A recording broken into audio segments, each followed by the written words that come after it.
ময়মনসিংহ থেকে হাম পরিস্থিতির খবর জানাতে আমাদের সাথে যুক্ত হচ্ছেন সুলতান মাহমুদ কনিক। ময়মনসিংহ হাম পরিস্থিতির কি অবস্থা, হাসপাতালে কতজন ভর্তি আছেন, আর টিকা দেওয়ার পর সংক্রমণে কোনো পরিবর্তন লক্ষ্য করা গেছে কিনা? নগদ নিয়ে এলো হার না মানা হার অফার। সর্বনিম্ন 10,000 টাকা রেমিটেন্স নগদে পাঠালে থাকছে স্বর্ণের হার জেতার সুযোগ।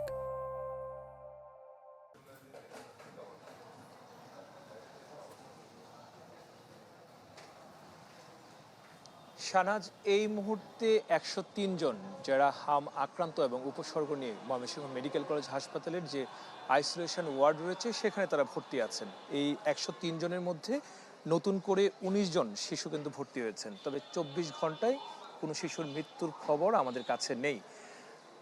যারা স্বাস্থ্য বিভাগের কর্মকর্তারা আছেন এবং সংশ্লিষ্ট যারা কর্তা ব্যক্তিরা আছেন তারা প্রত্যেকেই আমাদের কাছে এর আগেও বলেছিলেন এবং এখনও তারা প্রত্যাশা করছেন যে যেহেতু হামের টিকাদান কর্মসূচিটি অনেক দিন আগেই শেষ হয়েছে, তুলনামূলকভাবে সংক্রমণটা কিছুটা কমে আসার কথা এবং বলছেন যে সেই সংক্রমণটা কমে আসবে। যদিও ময়মনসিংহ মেডিকেল কলেজ হাসপাতালের যে পরিসংখ্যান, সেই জায়গায় প্রতিদিনই নতুন নতুন রোগী কিন্তু এই মেডিকেল কলেজ হাসপাতালে ভর্তি করা হচ্ছে।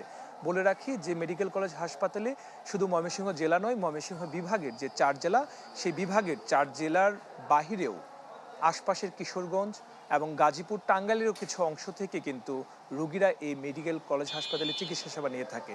যে কারণে 17 মার্চ থেকে আজকের দিন পর্যন্ত এই হসপিটালের যে পরিসংখ্যান যারা চিকিৎসা সেবা নিয়েছিলেন, সেই সংখ্যাটা এখন পর্যন্ত প্রায় 2000-এর বেশি এবং এই 2000-এর বেশির মধ্যে এখন পর্যন্ত 49 জন শিশু যারা হামে আক্রান্ত এবং উপসর্গ নিয়ে এবং বিভিন্ন নানা ধরনের রোগ যাদের রয়েছে, শ্বাসকষ্ট রয়েছে, এই সমস্ত রোগ নিয়ে তারা এই মেডিকেল কলেজ হাসপাতালে চিকিৎসাধীন অবস্থায় মারা গিয়েছেন এবং এই 49 জন শিশুর মধ্যে বেশিরভাগের বয়সে কিন্তু 1 বছরের নিচে।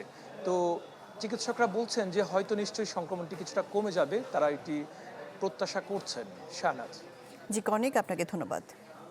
ময়মনসিংহ থেকে হাম পরিস্থিতির খবর জানাচ্ছিলেন সুলতান মাহমুদ কনিক।